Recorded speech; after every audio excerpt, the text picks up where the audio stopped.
చలో అందరికీ శనార్థులలో టీవీ5 సమర్పించు మాస్ మల్లన ముచ్చటకు స్వాగతం. వచ్చేసిండు మీ నర్సికాక. ఇక అరుచుకుందాం రారులా ఇయాల్టి మోక. అరే కర్మరా బాబు అనుకునేటట్టే ఉన్నది. కానిపోని కాంగ్రెస్ని ఏరుకోరు ఎన్నుకుంటే జనాలకు మొత్తం తిప్పలే అవుతున్నాయి. చూడురి తెలంగాణలో తన్లాట పెట్టుట్లా ముందలు ఉన్నది అనుకోరాదు రేవంత్ సర్కారు. ఏమున్నది, ఏ రంగం చూసినా ఏ చక్కదనం లేదు, ఏండ్ల లాభాలు లేవు, ఏండ్ల ముందర పడేటట్లేదు, అంతా ఆగమే ఉంది. ఆఖరికి నిర్మాణ రంగం కూడా ఆగమే అయిపోయింది. ఇక భూములు కొన్నోళ్ళు ఫ్లాట్లు కొన్నోళ్ళే ఇక వాళ్ళ ముచ్చటైతే చెప్తావు. కన్స్ట్రక్షన్స్ అయిపోయి చెప్పే వశం అయితేలేదా. ఇక అంటారు కదా, పిలిచి పిల్లనిస్తే మీదనెక్కే ఉన్నావు, పిలిచినట్టే ఉన్నది కాంగ్రెస్ వాళ్ళను ఏరుకోరు ఎన్నుకుంటే. గదే ఉన్నది కదా కథ. ఏం పాలన ఉన్నదా అని చెప్పి మాజీ మంత్రి హరీష్ రావు సారు కాంగ్రెస్ వాళ్ళ మీదకి ఆయన కాక ఉట్టినట్టు కస్సులో లేచిండు అనుకో రాదురి. ఇక ముందుగానే ఆయన మాట్లాడేది ఎట్లుంటుంది ఎరికే కదా మీకు. అదే తరికలో సరిసిసి పెట్టిండు అనుకోరి. ఏమి కాంగ్రెస్ వాళ్ళు ఎంత పాకులాడినా కూడా మా కారు లెక్క పాలన చెయ్యరు, మమ్మల్ని అందుకోరు, మీరు గట్లనే ఉంటారు అని చెప్పి కాంగ్రెస్ పాలన మీద మాజీ మంత్రి హరీష్ రావు బాగా గరం మీద ఉన్నాడులా. రేవంత్ రెడ్డి పాలనలా నిర్మాణ రంగం పూర్తిగా పాడైపోయింది. ఇంకా హైదరాబాద్ లోనైతే ప్లాట్లు కూడా అమ్ముడు పోతలేవు. దీంతో బిల్డర్లు బాగా ఇబ్బందులు పడుతున్నారు పాపము. అప్పులు చేసి నిర్మాణాలు చేపడితే ఇక కొనేటోళ్ళు లేక కొనుగోలు లేక ఆర్థికంగా చితికిపోతున్నారని చెప్పి ఇక ఈ తీరుగా మాట్లాడుకొచ్చిండులా. ఇక మొత్తం మీద అయితే మా పాలన ఉన్నప్పుడు ఎంత గమ్మతుండే. ఒక బిల్డర్ల ముచ్చట్నే కాదు, ఏదైనా గజ్జమన్నట్టు చేసి పెట్టినాం. మా అభివృద్ధి ఏరుండే. ఈ కాంగ్రెస్ ఏమంటే వచ్చిందో గాని మొత్తం ఆగం చేసి పెట్టింది అన్నట్టు చేసుకొచ్చిండు చూడుండ్రి. ఇక ఈ ఆత్మహత్యలన్నిటికీ ప్రత్యక్షంగా పరోక్షంగా కాంగ్రెస్ నిర్లక్ష్య పాలన, అనాలోచిత విధానాలే కారణమని మండిపడ్డాడు చూడుండ్రి. మరి వీళ్లకు సొంతంగా ఏం పంచాదులు లేవు, శత్రుత్వాలు లేవు, దాతృత్వాలు లేవు గాని పాపం జనాల కోసం జవడం పెట్టుకొని వీళ్ళ కంటైతుండ్రు అన్నట్టు గట్లనే ఉన్నది మరి కథ. ట్రాఫిక్ రూల్ గిట్ట మీరు ఉల్లంఘించిరనుకో, చెప్పినట్టు వినలేదనుకో, మేము చెప్పిన హద్దుల్లో పరిధిలో పోలేదనుకో, ఏం లేదు తాత, మొత్తం లైసెన్సులు క్యాన్సిల్ అయిపోతాయి, కాగితాలు క్యాన్సిల్ అయిపోతాయి, బండ్లు సీజ్ అయితే. మరి మంచిగా చెప్తున్నాం, తరీకెంపటి పోవాలి, తరీకెంపటి రావాలి. ఎట్లా ట్రాఫిక్ వాళ్ళు ఏం చెప్తున్నారో వాళ్ళు ఇచ్చిన నిబంధనల ప్రకారం చక్కగా నడుచుకోవాలని చెప్పి రవాణా శాఖ మంత్రి పొన్నం సార్ గట్టిగానే అనుకొచ్చినారు. అదురు పొట్నం పెట్టినట్టే. మరి లేకపోతే ఏంది, అడ్డగోలే కూడా రాంగ్ రూట్లో పోతాడు, ఇట పోతాడు, అట్ట పోతాడు, ఫైన్లు వేస్తే కట్టరు, కౌన్సిలింగ్ రారు, లేకపోతే తాగి తోలుతారు. ఇవన్నీ ఎవరు చూడాలవే.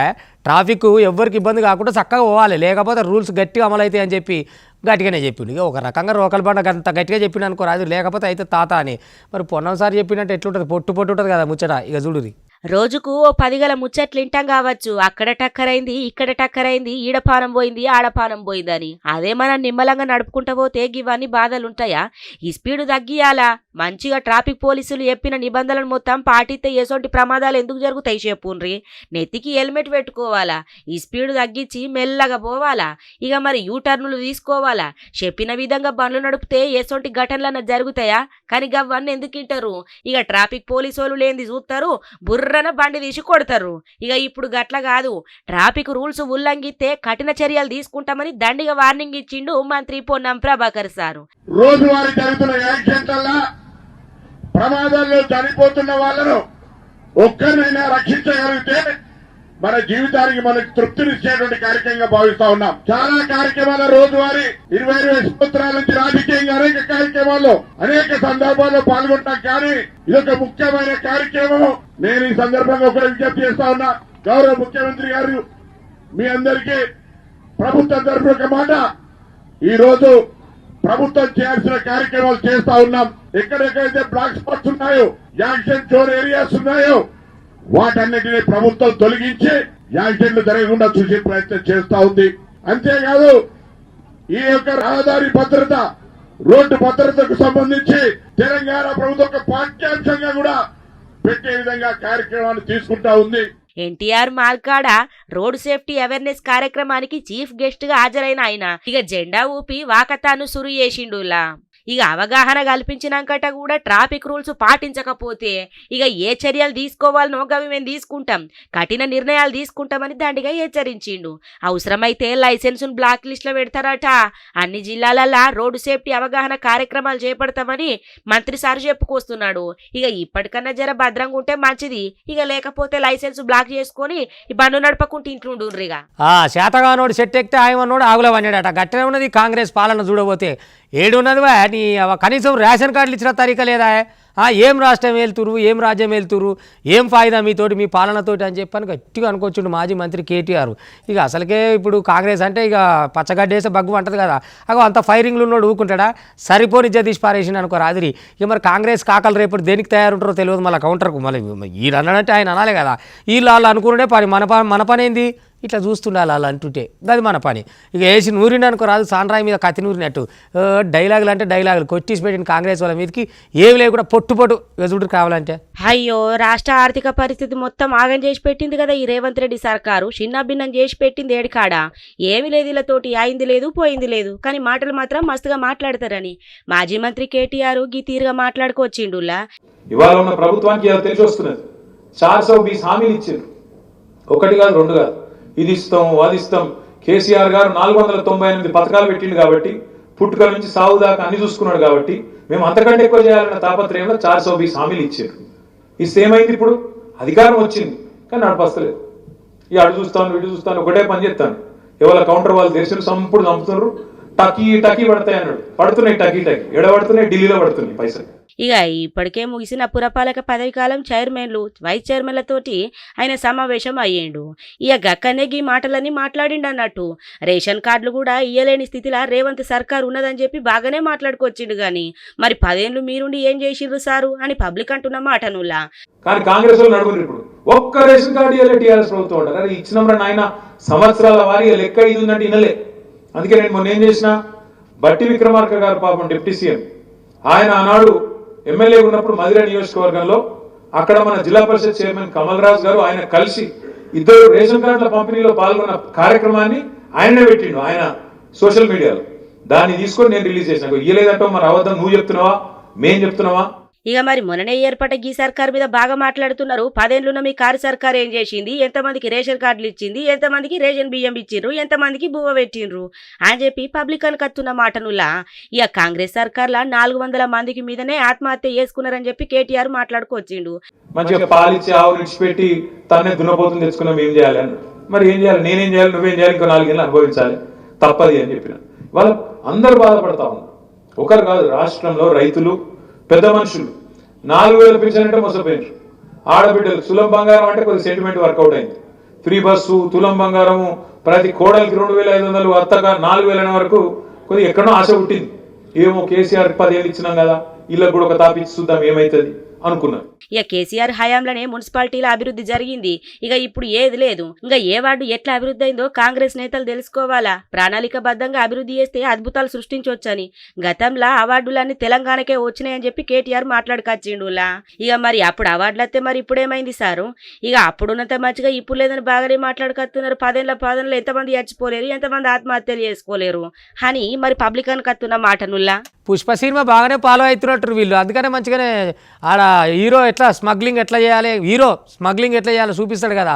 ఏ పోలీసు వాళ్ళని అవలగాలని చేసి అలా కండ్లు కప్పి మనం సర్కంత ఎట్టేసుకపోవాలి అని చెప్పి చూపిస్తాడు కదా.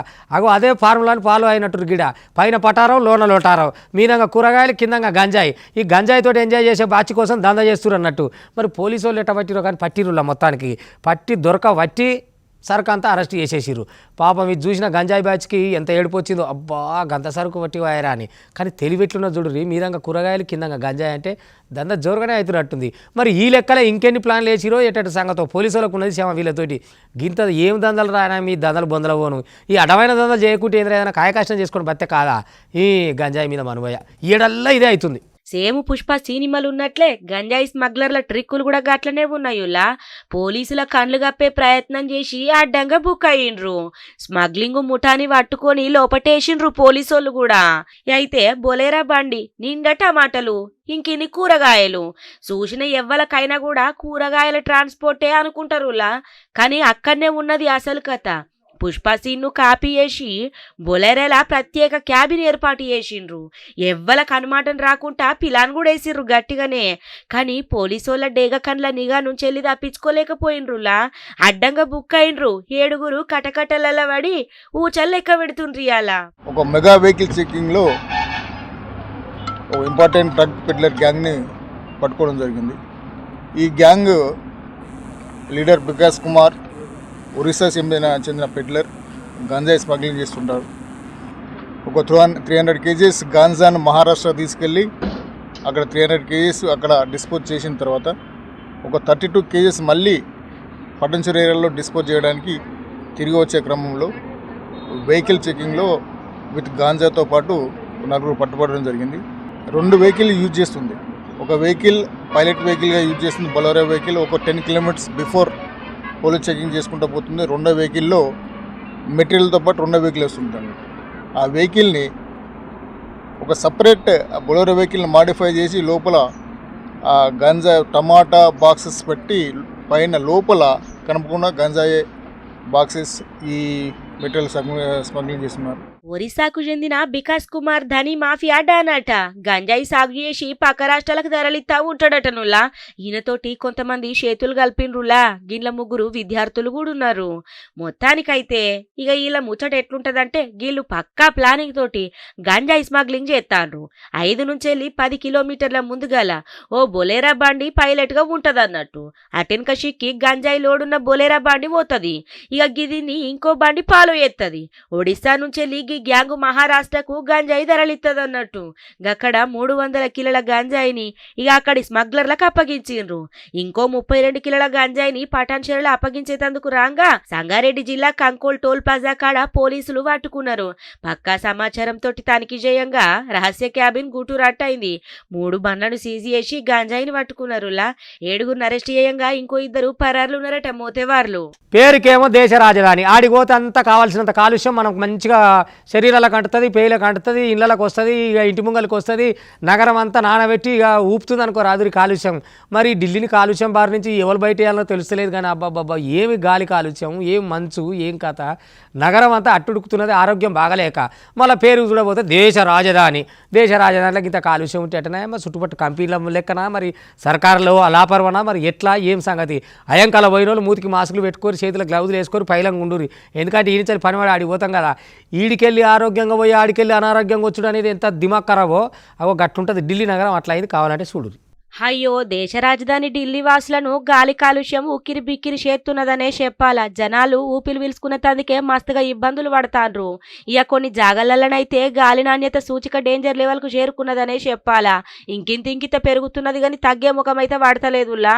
ఇక మొత్తానికైతే ఇక ఢిల్లీ కాడ మొత్తం ఆగమాగం ఉన్నదనే చెప్పాలా.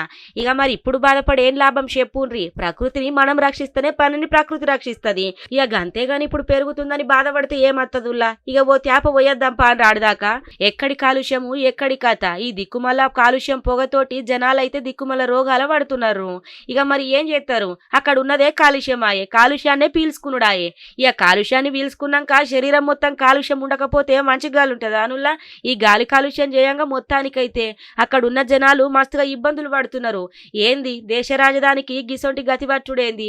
ఇక పేరుకే ఇట్లుంది గాని మొత్తం కాలుష్యమే అని చెప్పి ముచ్చటిన్న వాసులందరూ మాట్లాడుకొస్తున్న మాట గిది.